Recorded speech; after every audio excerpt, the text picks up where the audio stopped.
Tuhan dan mazmurku. Dia gunung batu dan keselamatanku. Hanya padamu hatiku percaya.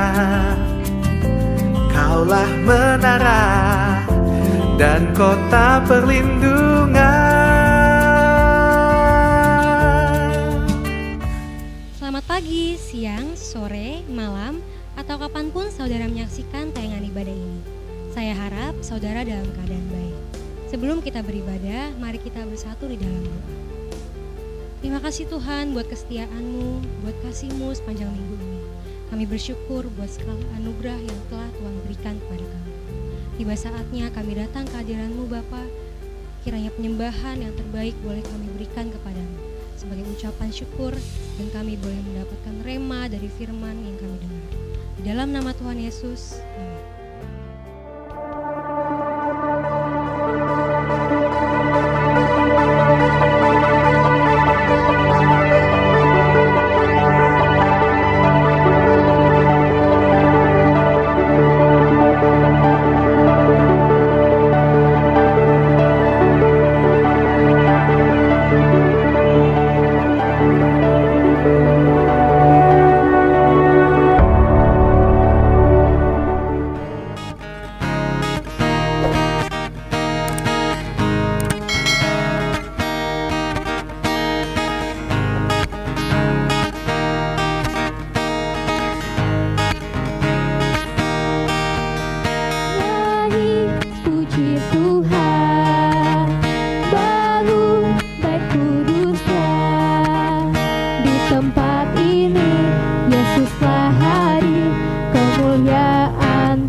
Terpujilah Tuhan gunung batuku yang mengajar tanganku untuk bertempur dan jari-jariku untuk berperang, yang menjadi tempat perlindunganku dan kubu pertahananku, kota bentengku dan penyelamatku, perisaiku dan tempat aku berlindung, yang mendudukan bangsa-bangsa ke bawah kuasaku.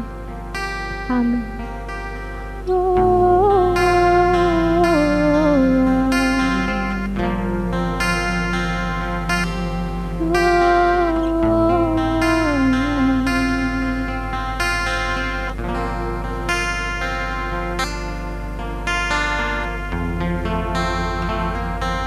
Where would I run but to the throne of mercy.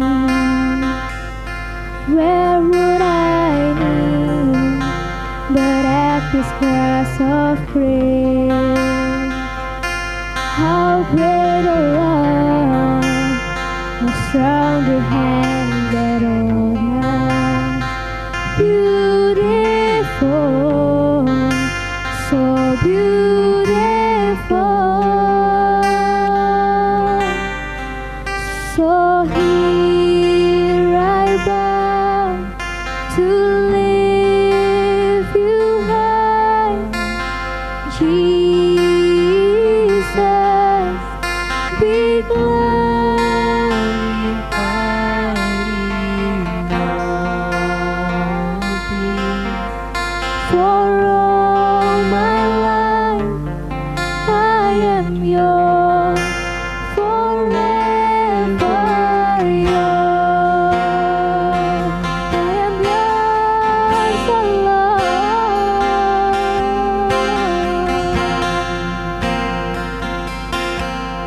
Sing, there is a king.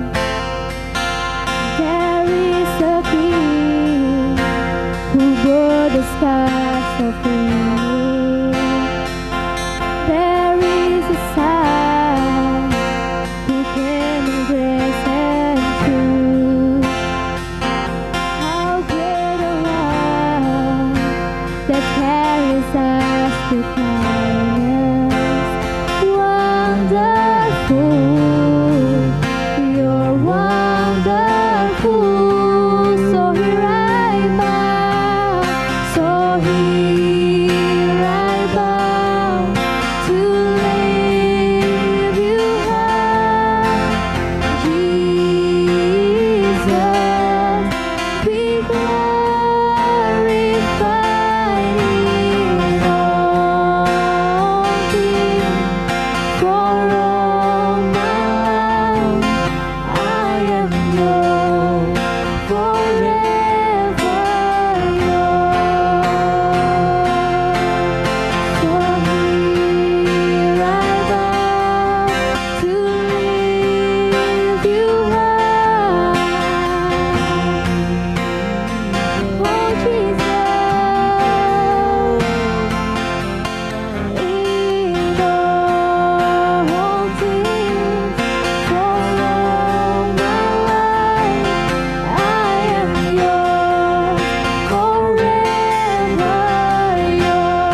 memujimu Tuhan.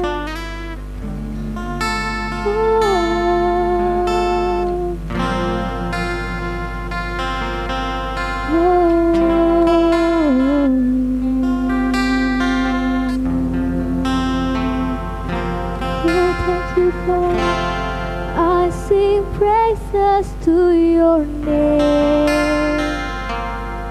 Oh, praises to your name.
Saudara, kita perkatakan Mazmur 91.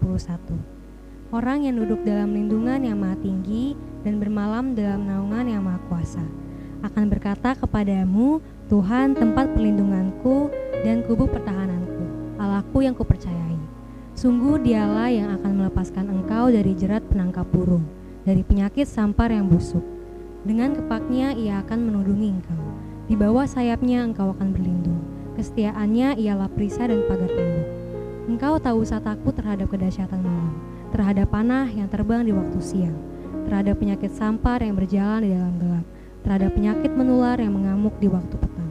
Walau 1000 orang rebah di sisimu dan 10.000 di sebelah kananmu, tetapi itu tidak akan menimpamu. Engkau hanya menontonnya dengan matamu sendiri dan melihat pembalasan terhadap orang-orang fasik. Sebab Tuhan ialah tempat perlindunganmu, yang maha tinggi telah kau buat tempat perteduhanmu. Malapetaka tidak akan menimpa kamu, dan tulah tidak akan mendekat kepada kemahmu. Sebab malaikat-malaikatnya akan diperintahkannya kepadamu untuk menjaga engkau di segala jalanmu.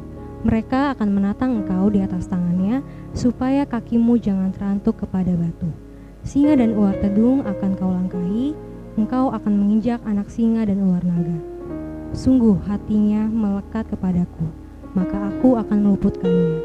Aku akan membentenginya sebab ia mengenal namaku. Bila ia berseru kepadaku, aku akan menjawab. Aku akan menyertai dia dalam kesesakan. Aku akan meluputkannya dan memuliakannya. Dengan panjang umur akan kukenyangkan dia dan akan kuperlihatkan kepadanya keselamatan daripadaku. Shalom saudara-saudara, apa kabarnya? pasti luar biasa. Saya percaya setiap saudara-saudara yang mengandalkan Tuhan di masa-masa ini pasti akan Tuhan tolong, pasti akan Tuhan berkati. Saudara-saudara, kita melihat masa-masa pandemi ini sudah hampir 1 tahun kita telah hampir melaluinya. Kita melihat begitu luar biasa pertolongan Tuhan. Jika saya dan saudara masih ada hingga saat ini, masih bisa menikmati tayangan video ini, khotbah ini, maka saya harus pastikan saudara masih dalam pertolongan Tuhan. Saudara masih ada di dalam hatinya Tuhan. Saudara, Tuhan masih berkenan atas kehidupan kita. Oleh karena itu kita masih ada hingga saat ini, dan kita selayaknya untuk mengucap syukur atas hal itu. Haleluya, haleluya. Tuh saudara-saudara, saya hendak membawakan firman pada hari ini tentang tahan uji judulnya, ya kan? Tentang tahan uji. Kita melihat banyak tokoh-tokoh di Alkitab yang telah mengalami pengujian-pengujian dari Tuhan dan mereka tahan terhadap ujian itu. Banyak seperti Yusuf, seperti Daniel, seperti Paulus. Bahkan saya mungkin bisa katakan hampir semua tokoh-tokoh di Alkitab itu adalah orang-orang yang tahan uji. Mereka berhasil melewati pengujian yang Tuhan berikan dan mereka lulus sebagai pemenang. Dan yang ingin saya bahas pada hari ini adalah tentang Ayub, saudara-saudara. Ayub, saya melihat Ayub ini sangat pas untuk disandingkan dengan masa-masa pandemi COVID-19 ini. Coba kita lihat di Ayub 1 Ayub 1 ayat 20 sampai dengan 22. Saya akan bacakan buat saudara-saudara sekalian. Maka berdirilah Ayub, lalu mengoyak jubahnya dan mencukur kepalanya. Kemudian sujudlah ia dan menyembah. Katanya, dengan telanjang aku keluar dari kandungan ibuku, dengan telanjang juga aku akan kembali ke dalamnya. Tuhan yang memberi, Tuhan yang mengambil, terpujilah nama Tuhan. Haleluya. Saudara-saudara, kita mengetahui cerita tentang Ayub ini. Dia diberkati Tuhan dengan sangat luar biasa. Bahkan dikatakan dia menjadi orang yang sangat kaya dari timur. Tetapi ketika Ayub ini mengalami pengujian dari Tuhan, apa yang pertama? Harta bendanya hilang. Harta bendanya habis, saudara-saudara. Harta bendanya habis. Setelah itu apalagi, saudara-saudara? Anak-anaknya juga meninggal, mengalami musibah, saudara-saudara. Luar biasa. Luar biasa apa yang harus Ayub lalui hari-hari itu. Sama dengan kita mungkin saat-saat ini, saudara-saudara. Ada yang kehilangan pekerjaan, ada yang kehilangan usaha, ada yang kehilangan bisnisnya. Tapi saya hendak katakan, tidak ada satupun di antara kita yang sepertinya melebihi apa yang Ayub alami waktu itu. Kehilangan harta bendanya, dari orang yang sangat kaya menjadi orang yang sangat miskin, kehilangan anak-anaknya. Saudara-saudara bisa catat, bisa lihat di ayat-ayat sebelumnya, Ayub memiliki 10 orang anak dan 10-10-nya meninggal. Wow, saya tidak bisa membayangkannya, saudara-saudara. Mungkin kita sering datang kepada ibadah-ibadah kedukaan, kehilangan seseorang aja begitu sangat menyakitkan, saudara, begitu sangat menyedihkan. Apalagi ini 10-10-nya hilang, 10-10-nya meninggal, 10-10-nya dipanggil Tuhan. Ayub sangat sedih. Tetapi firman Tuhan katakan Ayub tidak berbuat dosa, Ayub tidak mengutuki Tuhan. Kita lihat sesuatu yang menarik lagi, saudara-saudara, di Ayub 2 ayat 9. Maka berkatalah istrinya kepadanya, masih bertekunkah engkau dalam kesalehanmu? Kutukilah Allahmu dan matilah. Ini ketika kejadian adalah ketika Ayub juga menderita sakit penyakit. Dia harus mengambil beling, dia harus menggaruk-garuk badannya karena sangat gatal, saudara-saudara. Pertama, kehilangan harta benda. Kedua, kehilangan anak-anaknya. Ketiga, dia menderita penyakit, menderita sakit penyakit yang sungguh sangat luar biasa. Dan istrinya mengatakan seperti ini, masih bertekunkah engkau dalam kesalehanmu? Kutukilah Allahmu dan matilah. Saudara-saudara, saya mungkin bisa pastikan istri Ayub bukanlah istri yang rajin ikut ibadah WBI. Kenapa? Karena dia kalau rajin ikut ibadah WBI dia tidak akan membuat statement seperti ini. Kalau dia adalah ibu-ibu yang rajin ikut ibadah WBI, maka dia akan berkata, sabar ya sayang, sabar, Tuhan masih mengasihi kita, ayo kita berjuang, ayo kita berdoa, ayo kita terus maju dalam Tuhan. Itu istri-istri yang rajin ikut WBI. Betul gak, saudara-saudara? Ini wah luar biasa loh. Tapi apa respon Ayub? Oh tidak, Ayub dibilang tetap tidak mau mengutuki Tuhan. Ayub tetap bertahan, dia percaya bahwa Tuhan pasti akan menolongnya. Saudara-saudara, poin pertama yang ingin saya sampaikan pada hari ini adalah bagaimana kita bisa memiliki sifat yang tahan uji. Bagaimana kita bisa memiliki mental yang tahan uji. Kita harus percaya sepenuhnya kepada Tuhan. Ayub tidak mengandalkan apa yang ada di luar. Apa yang ada di luar? Kekayaan, anak-anak, kesehatan. Itu semua yang ada di luar Ayub. Dan Ayub tidak mengandalkannya. Dia tidak mengandalkan begitu banyak hartanya, karena itu semua bisa hilang. Dia mengandalkan Tuhan yang ada di dalamnya. Dia mengenal Tuhannya dengan sungguh sangat luar biasa. Dia mengenal Tuhannya secara pribadi demi pribadi. Dia mengenal Tuhannya, makanya dia tetap bisa berpegang teguh, saudara-saudara. Dia tetap bisa melewati ujian ini dan tampil sebagai pemenang. Jadi kita lihat di Ayub 23 ayat 10.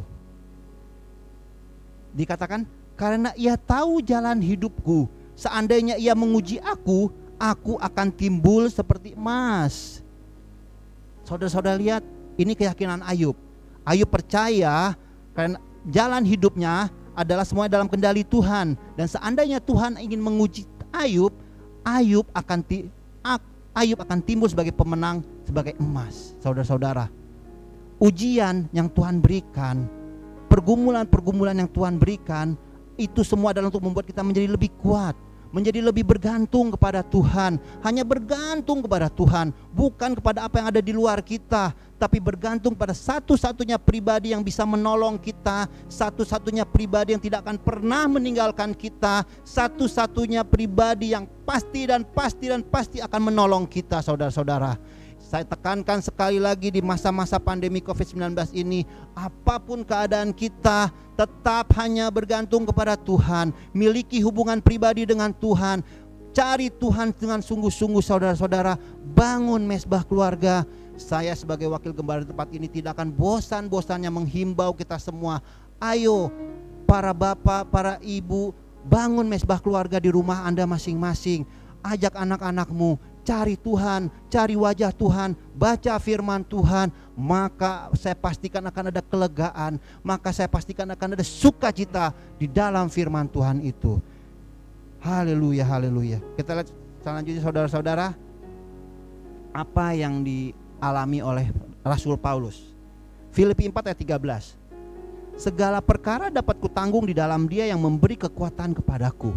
Ini yang ingin saya katakan, saudara-saudara. Rasul Paulus memahami dengan sungguh-sungguh. Rasul Paulus mengalami kelaparan, mengalami siksaan, mengalami cemoohan dari orang-orang, tapi dia percaya kepada satu hal ini. Segala perkara dapat kutanggung di dalam Dia yang memberi kekuatan kepadaku. Ada haleluya, ada amin, ada tepuk tangan bagi Tuhan, saudara-saudara. Segala perkara dapat ditanggung di dalam Dia memberi kekuatan kepadaku. Kita pasti bisa melalui masa-masa ini, saudara-saudara. Kita pasti bisa melaluinya dengan gilang gemilang. Karena apa? Karena ada Tuhan yang menolong kita. Karena ada Tuhan yang menanggung perkara ini bersama-sama dengan kita. Karena Tuhan adalah Tuhan yang hidup, yang tidak akan meninggalkan kita. Karena kita anak-anaknya. Kita anak-anaknya, saudara-saudara.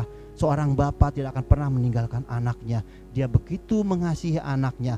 Dia akan pasti menolong setiap saudara dan saya. Haleluya. Dan saudara-saudara, saya ingin sampaikan satu hal lagi. Masa sukar ini hanya sementara.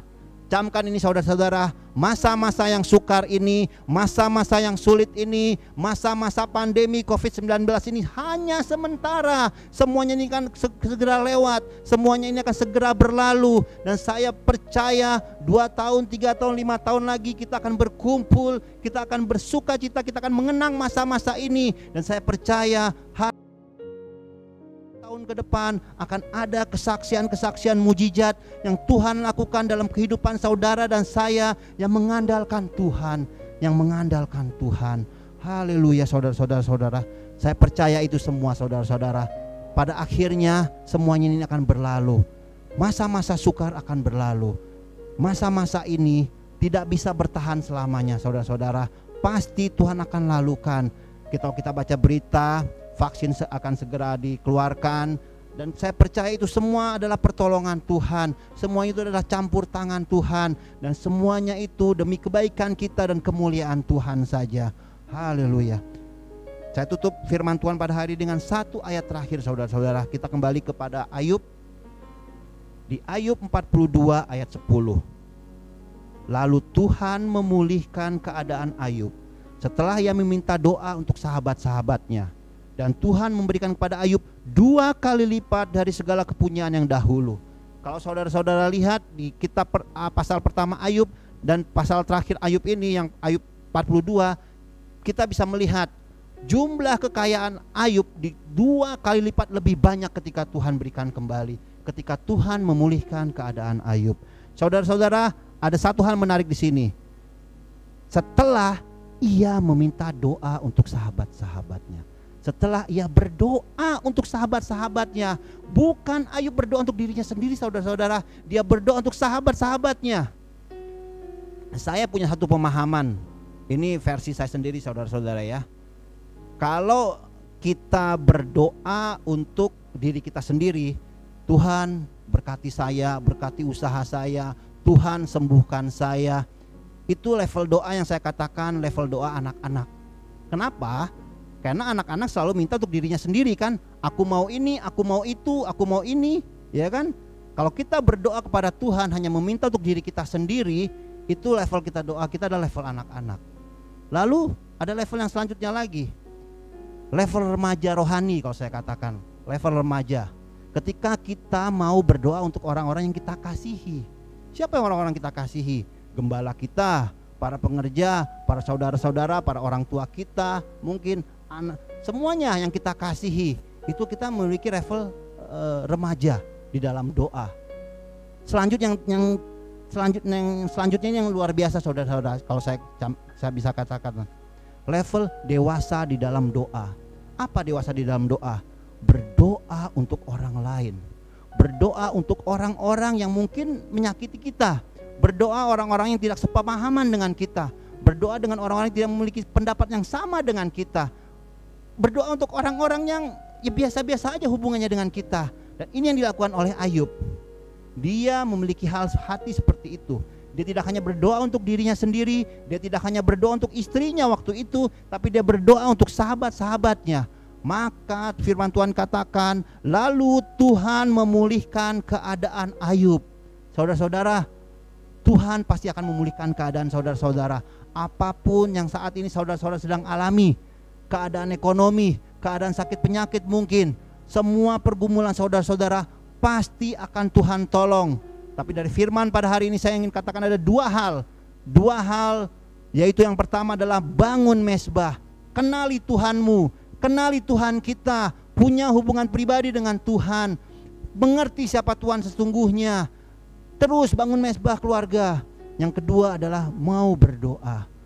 Berdoa untuk siapa saudara-saudara? Bukan hanya untuk diri kita sendiri, juga untuk orang-orang yang kita kasihi, tapi juga untuk orang-orang yang di luar kita, yang tidak kita biasa-biasa saja hubungannya. Berdoa untuk bangsa dan negara. Maka saya percaya apapun pergumulan kita, apapun hal-hal yang sedang kita alami hari-hari ini, Tuhan pasti akan tolong. Dan kita akan keluar sebagai pemenang saudara-saudara. Kita akan keluar sebagai pemenang karena kita tahan uji. Di masa-masa pandemi ini kita akan keluar menjadi pemenang karena kita adalah orang-orang yang tahan uji. Saudara-saudara, kita selalu mengalami pengujian pasti. Tidak ada COVID-19 juga kita pasti mengalami pengujian. Dan tapi ini memang pengujian yang hampir global ya saudara-saudara ya, hampir menyeluruh. Semuanya hampir mengalaminya, dari orang yang kaya sampai orang miskin, dari orang berpendidikan sampai tidak berpendidikan, semuanya mengalaminya. Dari pekerja kantoran sampai pengusaha, semuanya mengalaminya. Tapi saya percaya kita bisa tahan uji jika melakukan dua hal yang baru saya sampaikan tadi. Bangun mezbah keluarga, bangun hubungan dengan Tuhan, dan berdoa.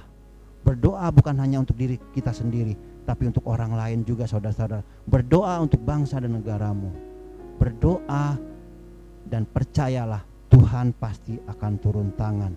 Saya akan berdoa bagi setiap saudara di tempat ini, bahkan saudara yang ada di rumah yang menyaksikan tayangan video ini. Saya akan berdoa, tutup mata saudara-saudara, lipat tangan saudara, arahkan hati dan pikiran saudara kepada Tuhan. Maka Tuhan akan menjamah saudara. Oh sarabarabasikaraba, dalam nama Tuhan Yesus Bapa, di dalam nama Tuhan Yesus, di dalam nama Tuhan Yesus, hamba berdoa untuk firman yang telah disampaikan ya Tuhan. Dari kisah Ayub ini ya Tuhan, kami belajar ya Bapa untuk memiliki hati yang tahan uji, memiliki mental yang tahan uji. Kami terus harus bangun hubungan dengan Engkau ya Tuhan. Kami harus mengenal Engkau dengan lebih lagi dan lebih lagi ya Tuhan. Dan kami harus berkomitmen untuk berdoa ya Tuhan, memulai jam-jam doa kami ya Tuhan. Oh haleluya Bapak, haleluya Tuhan. Kau hamba berdoa bagi setiap jemaat GBI Grand Wisata Rayon 18 ya Tuhan, dimanapun mereka berada Tuhan. Bahkan setiap siapapun juga menonton tayangan video ini ya Tuhan, di dalam nama Tuhan Yesus mereka akan keluar sebagai pemenang ya Tuhan. Mereka akan melalui pandemi COVID-19 ini dan berhasil melalui dengan mujizat-Mu ya Tuhan. Pertolongan-Mu akan turun ya Tuhan. Di dalam nama Tuhan Yesus, di dalam nama Tuhan Yesus, yang mengalami pergumulan akan Tuhan tolong, yang sedang mengalami sakit akan Tuhan sembuhkan di dalam nama Yesus. Bilur-bilur darah Yesus lebih daripada cukup. Bilur-bilur darah Yesus menyembuhkan di dalam nama Tuhan Yesus. Oh haleluya, haleluya, haleluya. Dan kami percaya Tuhan, hari-hari ke depan kami akan terus melihat mujizat-Mu ya Bapa. Kami akan terus melihat karya-karya-Mu yang agung ya Tuhan. Kami akan melihat perbuatan-perbuatan-Mu yang ajaib dalam kehidupan kami masing-masing ya Tuhan. Oh terpujilah nama-Mu ya Bapa. Terpujilah nama-Mu Tuhan Yesus. Terima kasih Bapa, terima kasih Tuhan Yesus, terima kasih Roh Kudus. Hamba telah selesai berbicara, dan biarlah kiranya Tuhan firman yang telah ditabur ini Tuhan menjadi benih ya Tuhan, menjadi tumbuh subur dalam hati para jemaat-Mu ya Tuhan. Terpujilah nama-Mu, segala kemuliaan hanya bagi Engkau saja, di dalam nama Tuhan Yesus Kristus. Haleluya, amin. Mari kita perkatakan Pentakosta ketiga. 1. Pentakosta ketiga adalah pencurahan Roh Kudus yang dahsyat di zaman now, melebihi yang terjadi di Azusa Street. 2. Pentakosta ketiga akan mengakibatkan penuaian jiwa yang terbesar dan yang terakhir sebelum Tuhan Yesus datang kembali. 3. Pentakosta ketiga akan membangkitkan generasi Yeremia, yaitu anak-anak muda yang dipenuhi Roh Kudus, cinta mati-matian kepada Tuhan Yesus, tidak kompromi terhadap dosa, dan akan bergerak untuk memenangkan jiwa. 4. Pentakosta ketiga lahir di Indonesia yang bergerak ke bangsa-bangsa. Gerakan ini dari timur ke barat dan akan kembali ke Yerusalem. 5. Pentakosta ketiga akan memberikan kuasa untuk menyelesaikan amanat agung Tuhan Yesus, dan setelah itu Tuhan Yesus datang kembali.